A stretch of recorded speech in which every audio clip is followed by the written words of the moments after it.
Time to talk Dallas Cowboys football, and you know what that means. Mickey Spagnola joins us.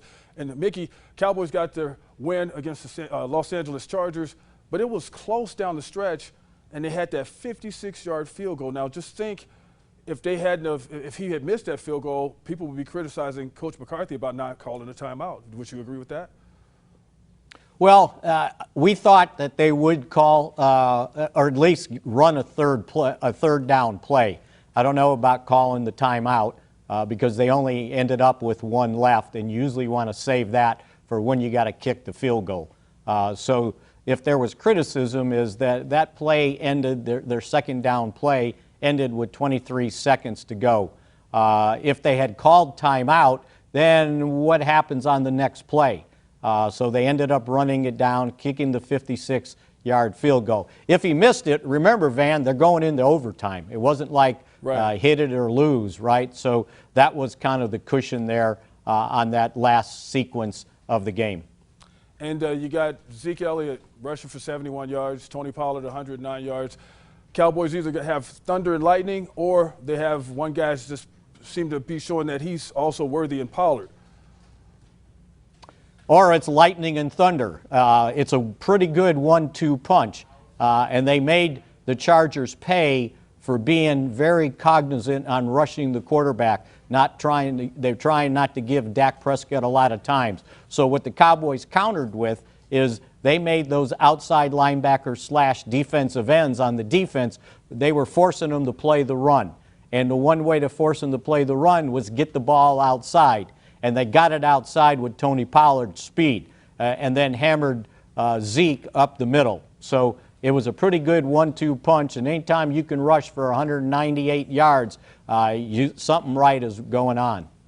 Yeah, and so Micah Parsons, I mean, here's a guy who hasn't played on the edge like that since high school. You put him in, and he does a bang-up job like that. How much of a welcome sight is that? And to get Randy Gregory back, how much do you think it'll help against the Eagles this week? Yeah, it certainly helps getting Gregory back to have one of your full-time defensive ends, or at least starters on the field, since DeMarcus Lawrence is out, and they lose Dorrance Armstrong with a high ankle sprain, so he'll miss the game. He would have been probably the other guy that would have started. So now that they saw what Micah Parsons can do in some pass rush situations, they'll probably have to go that way again, although they certainly won't tip their hand because he can do either or do both.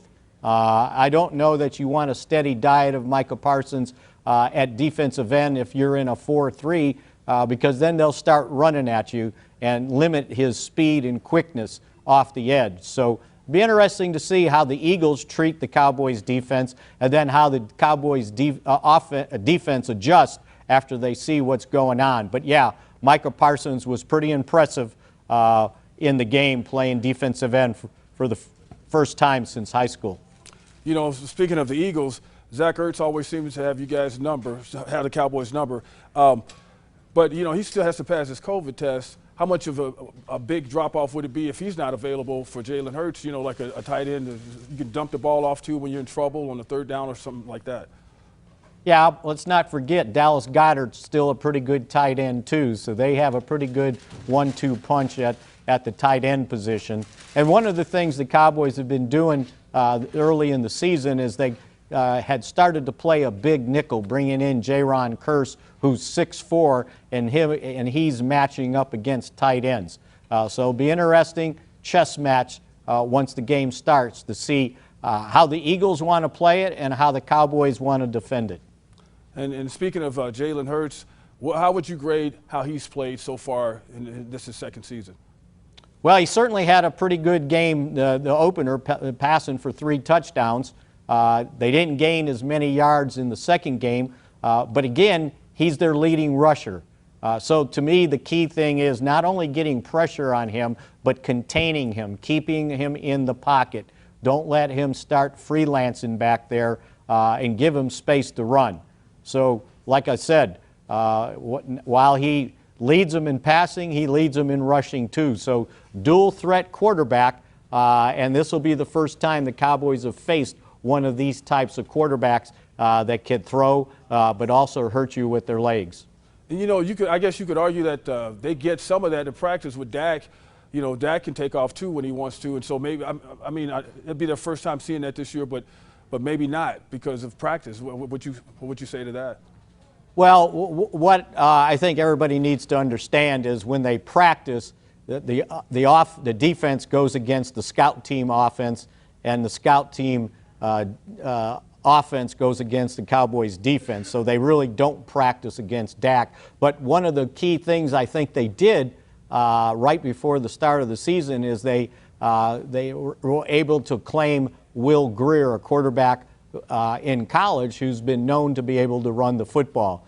So I would imagine when they go to the scout team offense, this week I'm sure he's running it because of his ability to scramble and give the defense better looks against a quarterback that they can anticipate running a lot more than the first two have. Yeah, it shows how much I know. I'm still talking about my college days. You know, but hey, anyway, I always do this to you. Who's going to win, and what? Give me your prediction on that game. You know, I don't know if I've gotten that far. They've only had one day of practice. I need to have a better idea of who's playing on Monday night, actually for both teams, because the Eagles have some injury problems too along their offensive line. Right. On the defense, Brandon Graham, it looks like he's probably going to miss this game. They've got a COVID problem with Zach Ertz, their tight end. So, you know, I don't know if you're going to get the chance to ask me on Sunday or Monday, but I would have a better idea what I was doing then. Look, it's a home game for the Cowboys for the first time. They get an extra day of rest after having to go to one coast to the next.